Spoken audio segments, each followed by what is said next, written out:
देखें, इस वक्त का एक बड़ा जो पूरी दुनिया को चैलेंज है, वो चैलेंज ये है कि जो चेंज है ना, जिसके बारे में इकबाल भी कहते हैं कि सबात है एक तगय्युर में ज़माने को, इसमें सिर्फ एक ही चीज़ परमानेंट है और वो चेंज है। तो वो जो चेंज है उसकी स्पीड तेज़ हो गई है और वो स्पीड इतनी तेज़ है कि आप अगर देखिए तो आप हैरत होती है कि कुछ सालों पहले दुनिया के सोचने का अंदाज़ क्या था और आज के सोचने का अंदाज़ क्या है।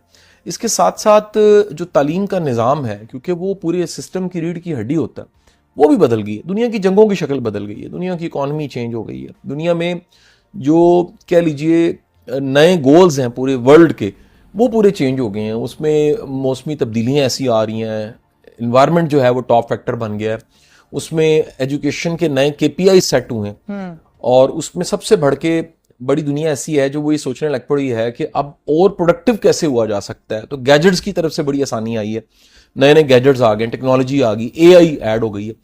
एजुकेशन सिस्टम, क्योंकि हमारी 12 करोड़ यूथ है और 12 करोड़ यूथ जो है उस का अल्टीमेट जो है वो जिस ट्रैक पे चल के उन्होंने किसी मंजिल को पाना है वो एजुकेशन है, तालीम है, और उसके बहुत से मसाइल हैं। मैं मसलन एक मसला आपके सामने रखना चाहूंगा आपकी इजाजत से।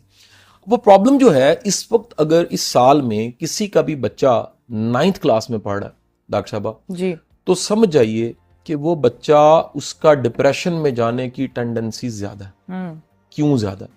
इस साल में ये अजब टाइम है, पता नहीं इतने काबिल एजुकेशन मिनिस्टर हैं और चीफ मिनिस्टर साहबा, उनकी भी अपनी प्रायोरिटी में यूथ है, लेकिन पता नहीं किस बंदे ने इनको ये किताबें दे दी हैं, लगवा दी हैं उसमें किताबें 9th क्लास की। आप 9th क्लास की किताबें निकाल के खुद पढ़िए। आप डॉक्टर हैं, आपका गोल्ड मेडल है MBBS में, आप वो किताबें निकाल के पढ़िए। मैं मैथ का टीचर रहा हूं, मैंने तादेर मैथ पढ़ाया है, मेरा साइंस का बैकग्राउंड है और मैं अपने शोबे में दुनिया में जाना चाहता हूं।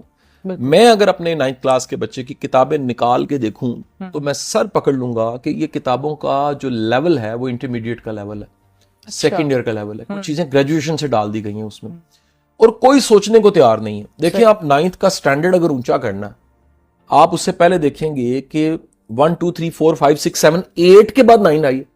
तो पीछे ग्रेजुअली आपको चीजें बेहतर करते करते उनको लाके फिर 9th में लाते हैं। बिल्कुल ऐसे ही। आप अगर एकदम 8th क्लास से जो पीछे से पढ़ता आ रहा है उसको 9th क्लास में आप इंटरमीडिएट लेवल की चीजें दे देंगे तो बीच का जब फिर एक है सिलेबस की, फिर उसमें मिकदार कितनी है, सही, उसके चैप्टर्स कितने हैं, वो कितने लेंथी हैं, कॉन्सेप्ट्स कितने मुश्किल हैं।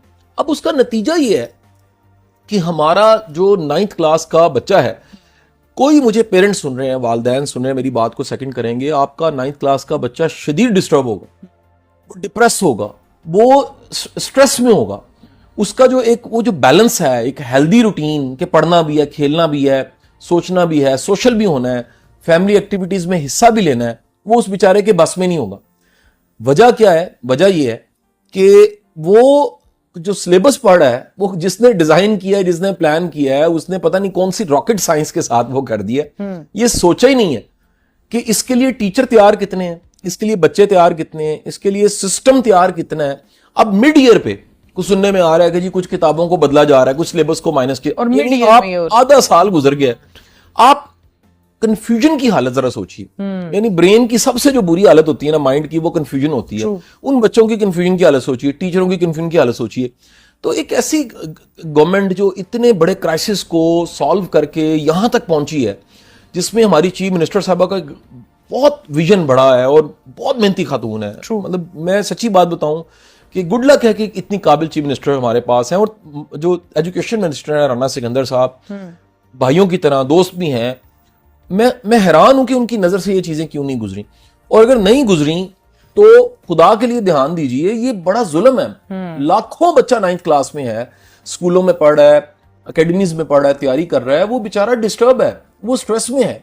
और इससे एक ही बेहतरीन सोल्यूशन है इसका कि आप इस तरफ ध्यान दीजिए ताकि आप उन्हें रेस्क्यू कर सकें, टाइमली चीजों को सोच सकें।